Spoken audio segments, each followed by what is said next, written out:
period 5 and 6. We are here today in week 3, April 6th to the 10th, to teach you some new material on the quadratic formula. So I'm going to try and load this up on YouTube.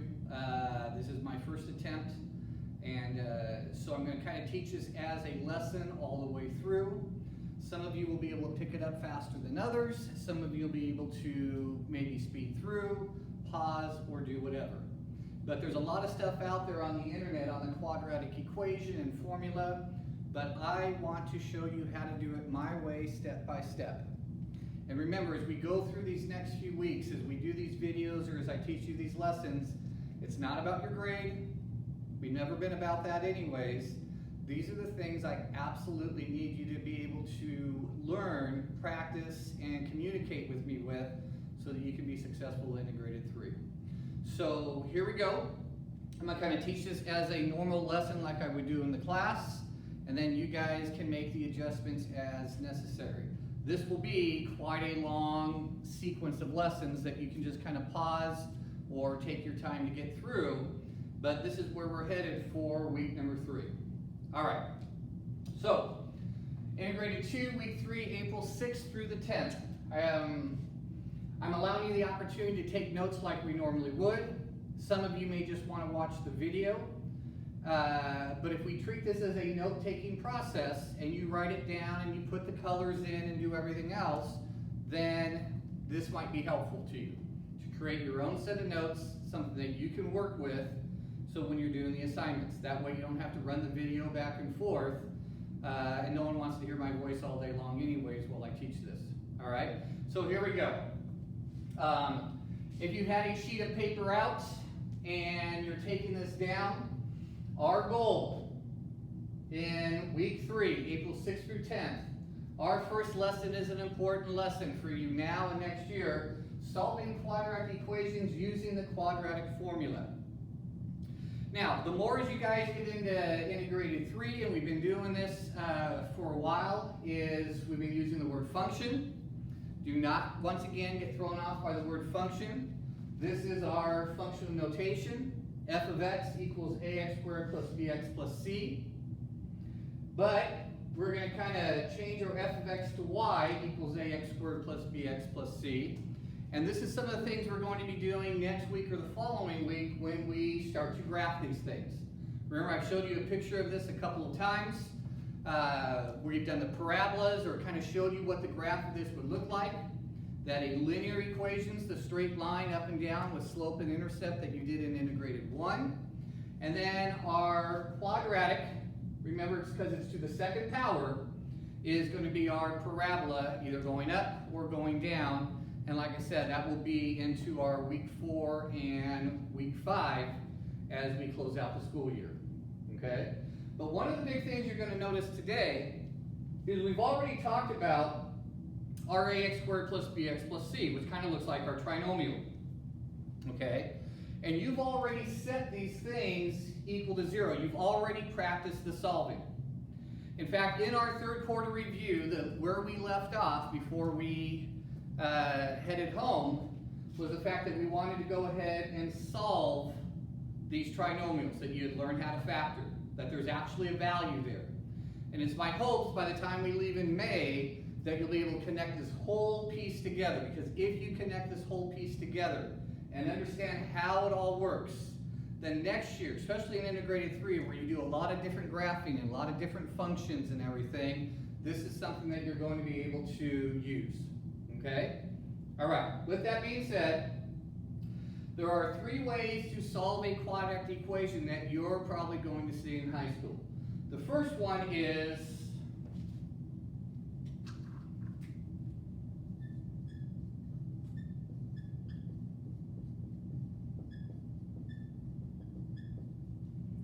solve by factoring, which we've already been doing. Okay? We've already did that in the third quarter. Okay? You guys have done great with your factoring. Almost everybody knows how to take that. And then, you know, the last piece we added in is where we factor, set the binomials equal to 0, or set anything with a variable equal to 0, and solve. And I know that today is day 10, and that is our practice quiz for the solving by factoring. Okay? The second way is solve by using the quadratic formula.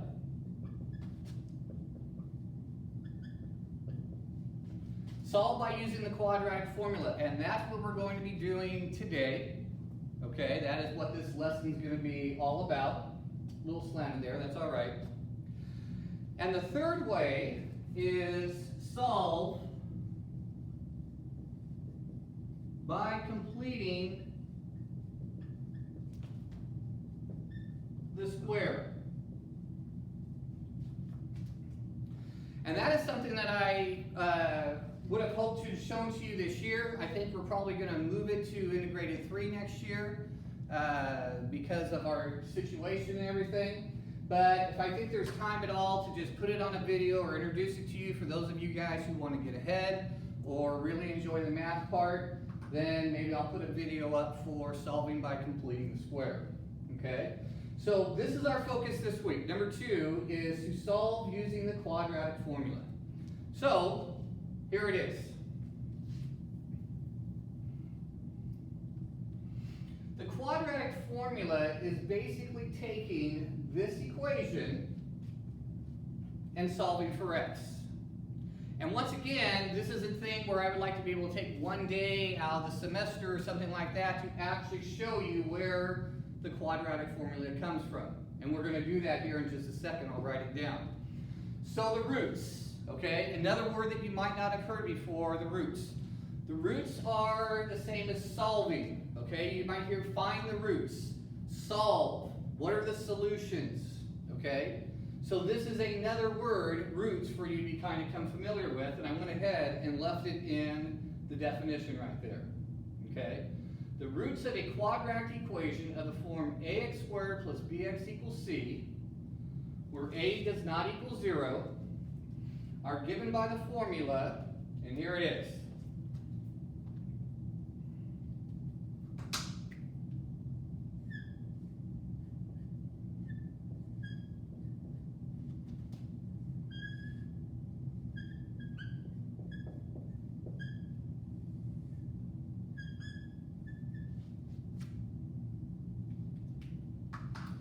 It is x equals negative b plus or minus square root b squared minus 4ac all over 2a. Okay? Probably a formula like you've never seen before. Okay? And we've already practiced, even when we were solving by factoring, we've already practiced identifying our a, b, and c. So I'm hoping you'll be able to understand that this is just about plugging in all these numbers and doing a kind of a major order of operations problem, okay? And so, and the plus or minus is just to indicate, it's just kind of a way of quickly writing, instead of writing this into 2 pieces, that there are 2 answers to this problem. You'll do one at a time, order of operations with the plus, and you'll do it next time with the minus. And you'll see how that works when we do the particular examples for the problem, okay? Now, like everything else we've talked about, we don't memorize things as much as we used to, but this is a formula that I would really want you to memorize, okay? It's a formula that is useful. It's something that you do a lot, so you don't want to have to look it up all the time. Had we been in class together, I might give a quiz where you have to sing the formula in front of class, but a lot of times this was learned by singing Pop,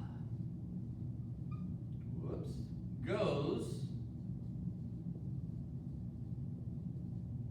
the weasel. Okay?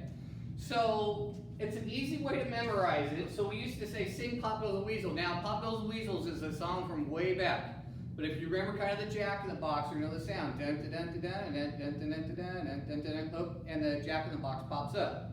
So I'll sing it. I don't like to, especially if this is on video. But the way you could have memorized this is x equals negative b plus or minus square root b squared minus 4ac all over 2a. Now when you think about having that memorized or singing, That is a lot easier to remember than going x equals negative b plus or minus, you know, and drawing that whole thing out. So x equals negative b plus or minus square root b squared minus 4ac all over 2a. Now, if you go to other YouTube videos and write seeing the quadratic formula, you'll see a lot of different versions out there.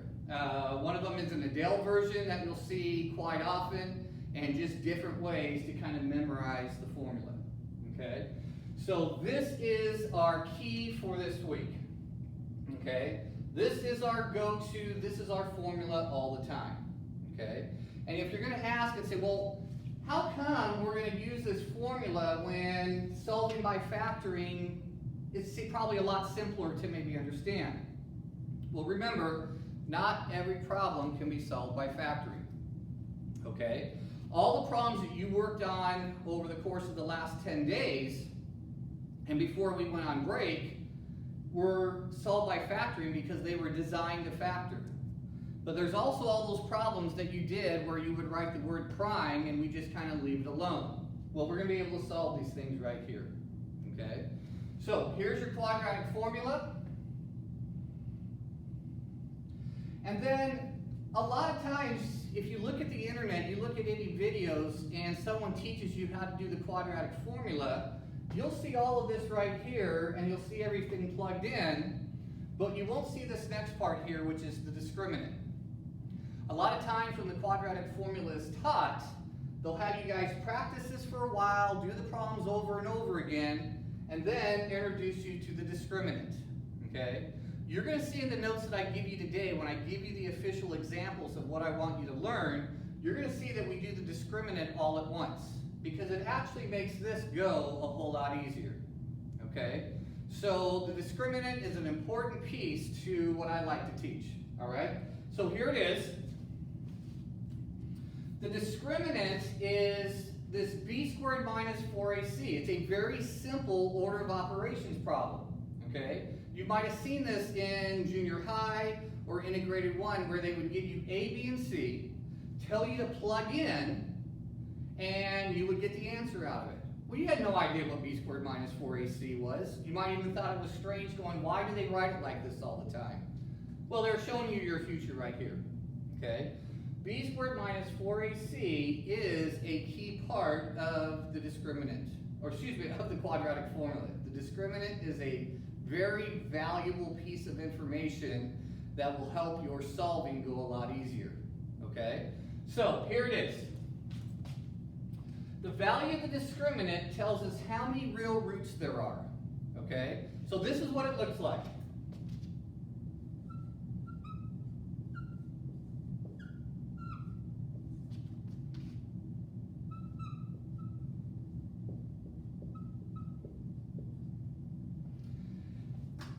When you do b squared minus 4ac, if it is greater than 0, that will tell you that there are 2 answers to the problem.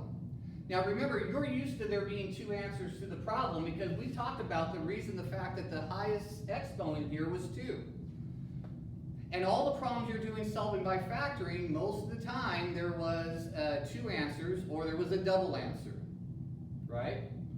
Now, b squared minus 4ac is greater than 0 is simply also means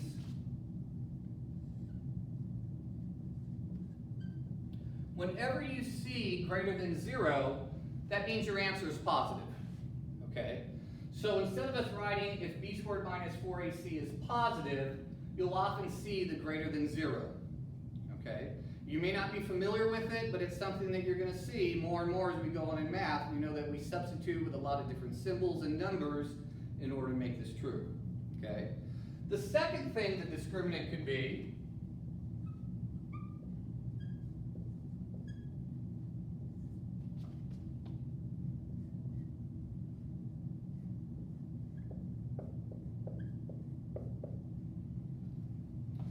is if b squared minus 4ac, when you calculate it, if it turns out to be 0, that means you're only going to get 1 answer to your problem. Okay? Remember when you were solving and you were doing factoring and you get like x minus 4 times parentheses x minus 4 equals 0, x equals 4 and 4, and I told you just write the answer down one time. You do not need to write x equals 4 and x equals 4. So that is where b squared minus 4ac equals 0. And of course, the last one is b squared minus 4ac is less than 0.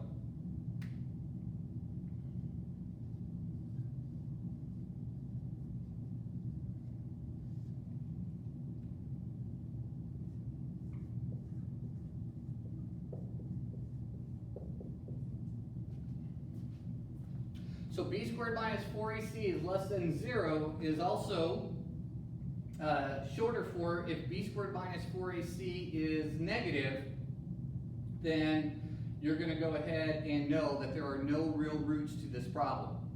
Okay? In the first part of our lesson this week, this is where you'll be able to stop and say that there are no real answers. And then, hopefully maybe later on this week, or maybe next week, or if we have time, we'll go ahead and deal with some maybe imaginary solutions that will help you in integrated 3. Okay? So this should be the intro to your notes right now. This would be all the introductory information I'd want to give you before we get into some problems that we can work. And that's kind of my goal right here. So here is part 1. So this is something that I encourage you to actually create notes for yourself, because the more you write things down, the more you'll pick up, instead of just trying to thumb through and watch a video over and over again. Okay? All right, hopefully be able to continue this video in a second. I'm going to set up for your examples right now, and that's it. See you guys in a second.